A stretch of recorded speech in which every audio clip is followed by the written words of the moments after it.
All right, everybody. So I want to walk us through one of the poems from the other day. So you have two new poems up there today, Intro to Poetry and The Voice You Hear When You Read Silently. But I want to go back to America just to reiterate some points about the process, that 6-step process that I want you doing. And more importantly, to review and talk about some literary elements. So when you go through the process, step 1 is supposed to be read it. Step 2 is supposed to be read it again. Step 3 is personal annotations. So that's personal reactions to stuff, lines that stand out to you, things that you think are funny, things that you think are interesting, things that connect to your life or to what you're watching on Netflix or to what you've read recently or anything like that. Step 4 is denotations and connotations. So this ties into this literary device up here, which is diction. Diction is essentially word choice. That's what that word means. And so sometimes it's categorization. Sometimes you're talking about formal diction versus informal diction, or humorous diction versus serious diction. Other times you're literally just talking about individual words, and so you would fit that under the overall umbrella of diction. So that's where you're looking up denotations and connotations of specific words. That's an important part of this process, so make sure you're doing it. The step 5 then is literary elements. So the ones that I want to focus on today are diction, enjambment, ambiguity, caesura, allusion, and point of view. They're all in here. So as I go through this video, make sure you are getting working definitions for those 1, 2, 3, 4, 5, 6 literary elements. We're going to add to this list as we go through all of these poems, and it's going to be on my expectation that you know and understand them. So make sure you are keeping track as we go. Okay. So quick review. I'm going to read through it once, and then I'm going to talk about those things as they apply. So the poem is called America by Tony Hoagland. Then one of the students with blue hair and a tongue stud says that America is for him a maximum security prison, whose walls are made of Radio Shacks and Burger Kings and MTV episodes where you can't tell the show from the commercials. And as I consider how to express how full of shit I think he is, he says that even when he's driving to the mall in his Isuzu Trooper with a gang of friends letting rap music pour over them like a boiling jacuzzi full of ball-peen hammers, even then he feels buried alive, captured and suffocated in the folds of the thick satin quilt of America. And I wonder if this is a legitimate category of pain, or whether he's just spin doctoring a better grade. And then I remembered that when I stabbed my father in the dream last night, it was not blood, but money that gushed out of him, bright green $100 bills spilling from his wounds. And this is the weird part. He gasped, "Thank God. Those Ben Franklins were clogging up my heart. And so I perish happily, freed from that which kept me from my liberty." Which was when I knew it was a dream, since my dad would never speak in rhymed couplets. And I looked at the student with his acne and his cell phone and his phony ghetto clothes, and I think, I am asleep in America too. And I don't know how to wake myself either. And I remember what Mark said near the end of his life. I was listening to the cries of the past when I should have been listening to the cries of the future. But how could he have imagined 100 channels of 24-hour cable, or what kind of nightmare it might be when each day you watch rivers of bright merchandise run past you, and you're floating in your pleasure boat upon this river, even while others are drowning underneath you, and you see their faces twisting in the surface of the waters. And yet it seems to be your own hand which turns the volume higher. So overall, it's I think a pretty strong condemnation of some aspects of American life. And so that's what we kind of have to break down and figure out what's going on. So if I were doing this, I would go through that now a second time and read it again. And then I would go through and I would look at personal reactions. And that can be anything from, the fact that right here at the beginning, then, that's an interesting word to start a poem out with. And it stands out to me because it has this feeling of being in the middle of something. Normally when you use the word then, it's like this happened and then this happened and then this happened. Well, those other things have already happened. And then he jumps in with then one of the students with the blue hair and the tongue stud. That's another thing that stands out to me, blue hair and a tongue stud. That seems to me like an image of individuality and freedom, which then seems oddly juxtaposed against the fact that this kid feels like he's in a maximum security prison. There are other things that stand out to me. Obviously, I think stood out to most of us toward the middle of the poem. Then I remember that when I stabbed my father in the dream last night, the first time I read that, I thought, oh, okay. It was not blood, but money. And then you have this weird, quirky sense of humor when all the money gushes out of him, bright green $100 bills spilling from his wounds. And this is the weird part. This is the weird part, what I'm about to tell you, not the fact that I stabbed my dad in a dream last night and money poured out of him. That's not the weird part. And then you have his little rhymed couplet thing. And this is when I knew it was a dream, since my dad would never speak in rhymed couplets. So those are all personal reactions. Then I go through and I look at denotations and connotations. I'm going to leave that to you for now. And then I would get to literary elements. So there are some things that are important in here that you need to pay attention to. So number one is just diction choices.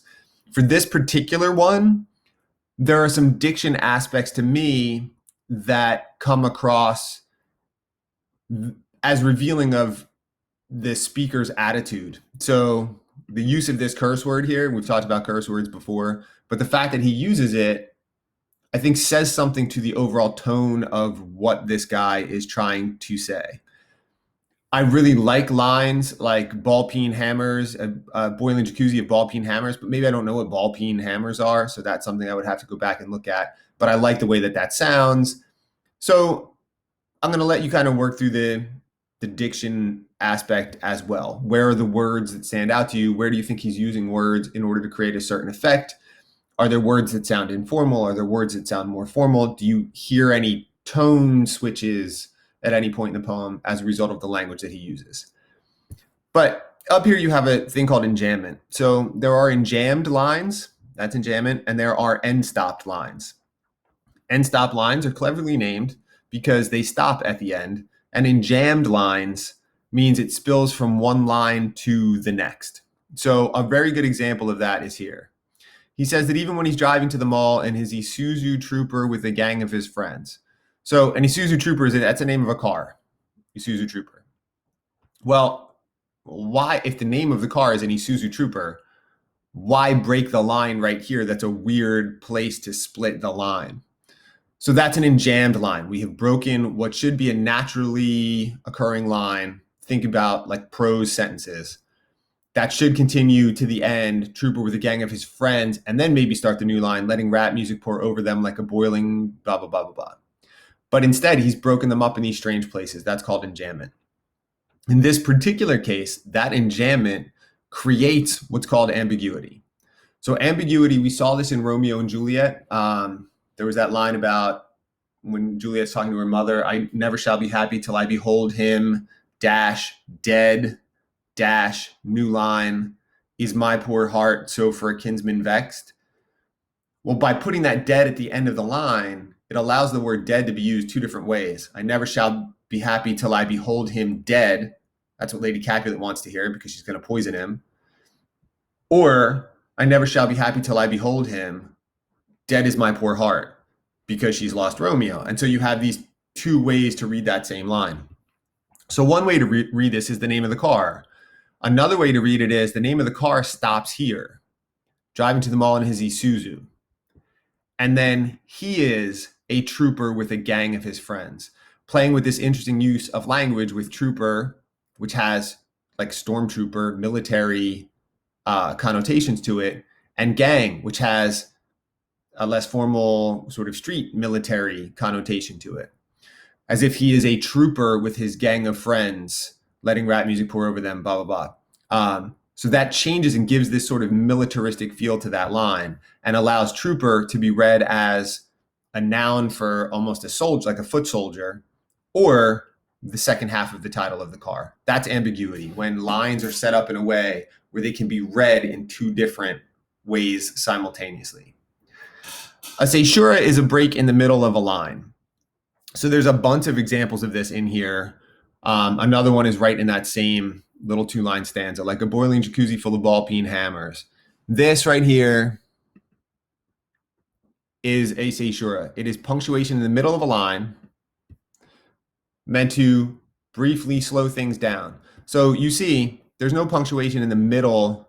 There, I guess there is right there, but in the middle of these lines, they kind of flow together.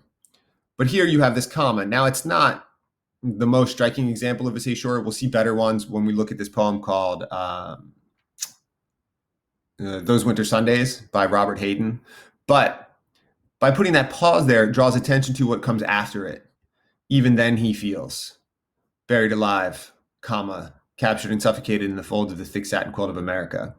So boiling jacuzzi full of ball-peen hammers. And then I sort of pause because the idea here is, I think with the rap music pouring over them in their car, they're just kind of going about their business. They're just listening to the music. They're just on their way to their mall. There's not a whole lot of thought involved, but even in that car, surrounded by the gang of his friends, listening to their rap music, he is still feeling this lingering feeling. And so by putting this comma here, it draws attention to even then he feels. And again, you have an enjambed line, which leaves us for this brief moment wondering, feels what? And then we get sort of the punchline to that, buried alive, captured and suffocated. So in this case, that caesura is being used essentially as a pause in the middle of the line to then emphasize what comes after that. And that's often how it's used. We'll see better examples, but I just want you looking for that as we go through other poems. Allusions, you should know at this point. Allusions are references to famous literary historical events in order to make a comparative point. So here's a perfect example. He references Marx, and I remember what Marx said near the end of his life. He doesn't explain who Marx was. He doesn't give us the history of Karl Marx. So that's an allusion to Karl Marx, essentially the guy who founded communism. And so by introducing a guy that most people should have some vague understanding of who he is in terms of, maybe not by freshman year of high school, but certainly as you get a little older, in terms of the belief system of communism, which of course is a strong counterbalance to capitalism, which I think is part of what he is trying to criticize in the poem.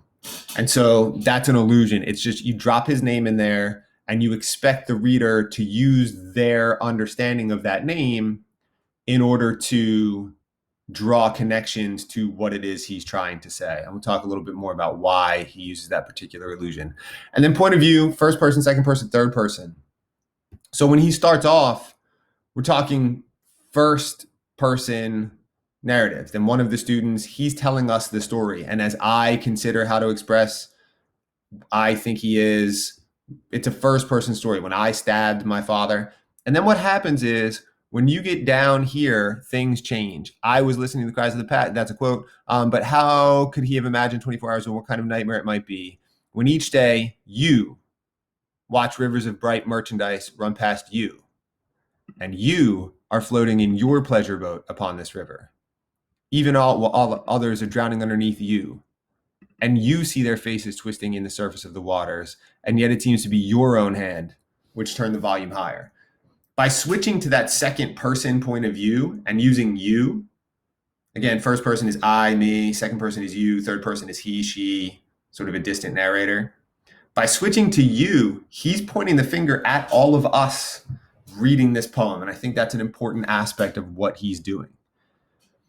So once you've done that, you've gone through and you've looked at your personal reactions and you've looked at denotations and connotations that you thought were significant. And then you've gone and looked at these particular literary devices and sort of speculated in your head on why he's using these literary devices. Why is he using an allusion there? Why does he switch to second person? Is it so that he can point his finger at all of us as the readers? Then you have to do step 6, which is to synthesize things.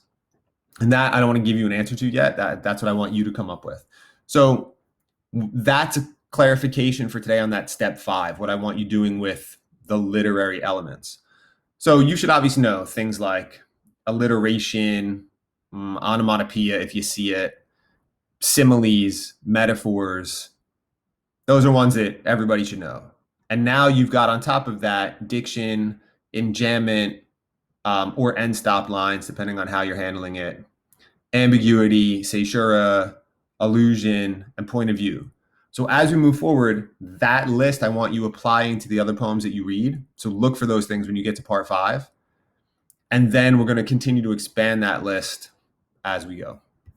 So that's it. If you have any questions, shoot me an email and I will get back to you